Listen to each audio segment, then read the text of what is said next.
Ba't hindi mo ba sinabing gusto mo akong silipan? Di sana sa'yo na to, sa'yo na. Sa'yo na. Gusto? Ipapahawak ko naman sa iyo, magsabi ka laang. Ay gayon naman pala Cleopatra, ba't hindi ka agad nagsabi na papahawakan mo naman pala sa akin iyan? Di sana hindi na ako nagkambabali din ang liig ka sisilip sa iyo, ipapahawakan mo din naman pala ng kusa. Magpapaalam lang sa iyo.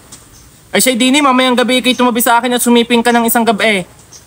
Nung matikman mo naman ang hinahanap mo. Gusto? Panibagong umaga na naman.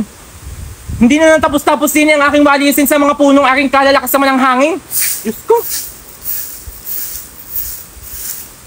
Sasakit na ng aking mga balaking eh.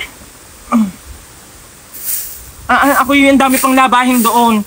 Ako lang naman, wala namang umakupa kundi ako lang nang ako din sa bahay na area kainaman. Hindi na nagtatagup ang aking sa mga daming gawain na iyan. Sino kayo yung pasilip-silip doon?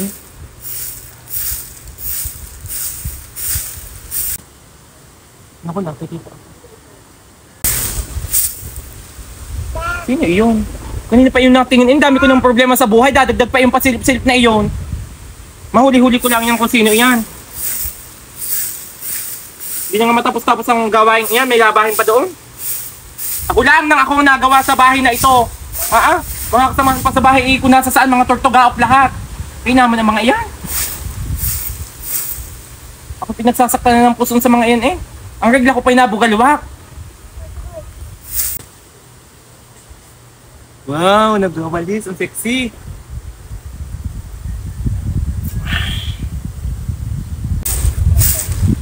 Sino ba yun?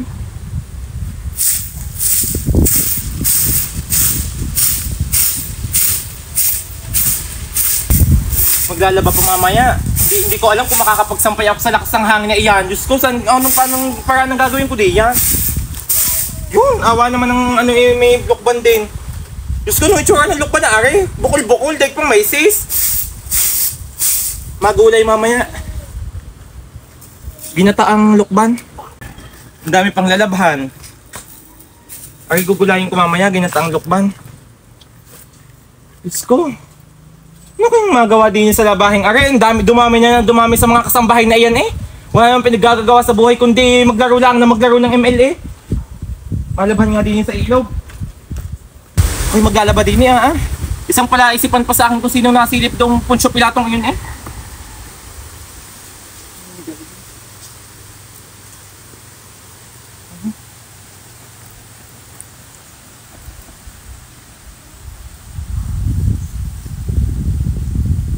Ang laki naman ng joga. Wow, ang laki ng joga.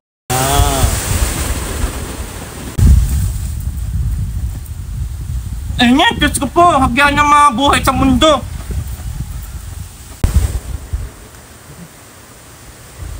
Nakikita yata ako. Bakit si Cleopatra? Sino ka ang Barabas na iyon? At sumilip na lang ng sumilip sa aking Clevegy?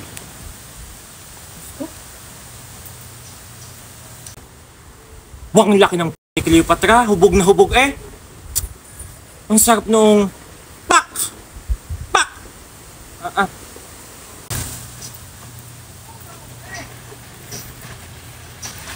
Hindi na, ang daming labahan. Diyos ko, hindi na tapos-tapos ang mga poko kanyang ito Diyos ko, nay, laway ko! Diyos ko. Ako. Baka ko makita ni Cleopatra Ang laki ng ang hubog. Hayod ang balakang, walang yun.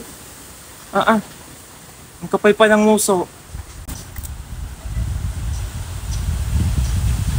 Bagay kayo nahuli-huli ko, sino ko man dyang malilintikan ka sa akin, Kung hindi naman tapos-tapos sa mga gawaing bahay, sumilip pa ng sumilip doon.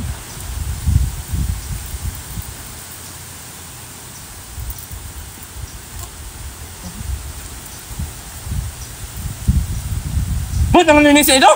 Ako'y pagod na punta sa buhay ko, Gusto, huwag na lang magdamit. Tama lang ka na rin na lang ang postura lagi. Ako'y pagod na. Ang haba pa ng buhok. Ang sarap. Ni Cleopatra. Ang sarap tampalin. Ako, nakikita ako. Maliliti ka sa akin yan. Kanina pang sumilip na sumilip yan Nako, si Cleopatra, susugo dito. Makapangumpay kunwari.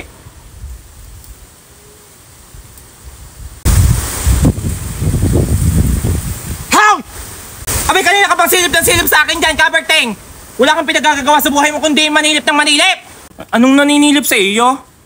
Ako'y nangungumpay lang din at gawa ng mga alaga kong kambing. At saka tinitingnan ko ang mga gulay kong tanim din eh. Anong naninilip? Ako'y wag mong pagbibintangan-bintangan at ang pangit ng hayod ng katawan mo. Di mo mga balakang mo? Napakalalaki naman ng tabugi mo eh. Hindi ako sa iyo kailanman. Hindi. Cleopatra, ako'y lang din eh, nangungumpay at saka nag-harvest ako ng mga kalabasa ko. Kung pinag-iisipan mo ako na pinagsisilipan kita, eh hindi ka kasilip-silip at sa pakong babaeng iyan. Tingin mo nga ang uso mo, ang kapal. Ako hindi naninilip sa iyo ha, tingin mo nga ang hubog ng mo. Para kang nasampung lalaki na. Ako yung pagbintang-bintang diyan, ako yung nangungumpay at nangunguha ng laing din eh. Sasabihin mo pang naninilip ako sa iyo, hindi ikaw ang tipo kong babae. Ang tipo kong babae walang tsaka plat ito at plat ito. Manya. Pwede hindi mo ba sinabing gusto mo ako silipan? Di sana sa'yo na to, sa'yo na. Sa'yo na. Gusto? Ipapahawak ko naman sa iyo, magsabi ka laang. Ay gayon naman pala, Cleopatra. Ay ba't hindi ka agad nagsabi na papahawakan mo naman pala sa akin iyan? Di sana hindi na ako nagkambabali din ang liig kasi silip sa iyo. Ipapahawakan mo din naman pala ng kusa. Magpapaalam lang sa iyo. Ay siya dini, mamayang gabi ikay tumabi sa akin at sumiping ka ng isang gabi. Nung matikman mo naman ang hinahanap mo. Hindi mo sisilip-silipan ka pa nga ni mo ikay tamang hinalang nanunubok diyan. Buka ka nito. Hindi na nga matapos-tapos sa gawaing bahay. Maglalaba, magluluto, magwawalis. Maninilip ka pa, buka ka nito. Dagdag ka pa sa problemahin ko. Iuuntog kita dito. Hindi na nga magtugba-tugba ang aking diadalang ito sa laki eh. Hindi na makapungapo ako sa laki ng diadala ko. Kung pinag-iisipan mo ako na pinagsisilipan kita, eh hindi ka kasilip-silip. Anong hindi ka naninilip? Kitang-kita kitang naninilip ka. Ang mata mo eh nanlalaki. Daig pa niya ng kasing laki niya ng lukbang nasimot ko kanina. Ako'y nangungumpay lang din at gawa ng mga alaga kong kambing. Ano sasabihin mo nangungumpay? Anong kukumpayin mo diyan? Puro kulutan. Diyos ko po, sa liliit ng damong iyan ang makakain dyan ng kambing mo. Sasabihin mo pang nangunguha ka ng mga kalabasa diyan eh. Bukong-buko pa naman ng mga tubo. Eh, kahit aray buko pang kalabasang aray kukunin ko na at wala kaming gulayin doon. Ako hindi mo papagpalusutan. Diyos ko, buko ang kalabasa, ang dadahilan mo yung mangunguha ng gulay. Ipupukpuk ko to sa iyo. Pwede naman magsabi kung sisilipan ako, pagbibigyan naman ng isang gabi. Siya ako alis na. Bintang ka ng bintang ng mali-mali naman. Diyan ka na, Cleopatra. Diyos ko, nanggigigil ako sa iyo eh. Agang-aga, pinag-iinit ni Kaberteng ang ulo ko eh. Yung ganamang manilip ng manilip, hindi na nga makatapos-tapos sa paglalabang, yan. Hinahapo eh. Paano ko patatapusin yan kung lagi namang may naninilip doon? Eh kung ganyan lang din naman, ako'y awang-awa sa kay Kaberteng na iyan. Pasubok-subok doon eh, pwede naman ang pagbigyan ng isang gabi. Eh kung gayon lang din naman ang maninilip sa akin yung poker kaning iyan, ay pagbibigyan ko ng isang gabi, ibibigay ko ng puri ko nang hindi na siya mahirapan pa.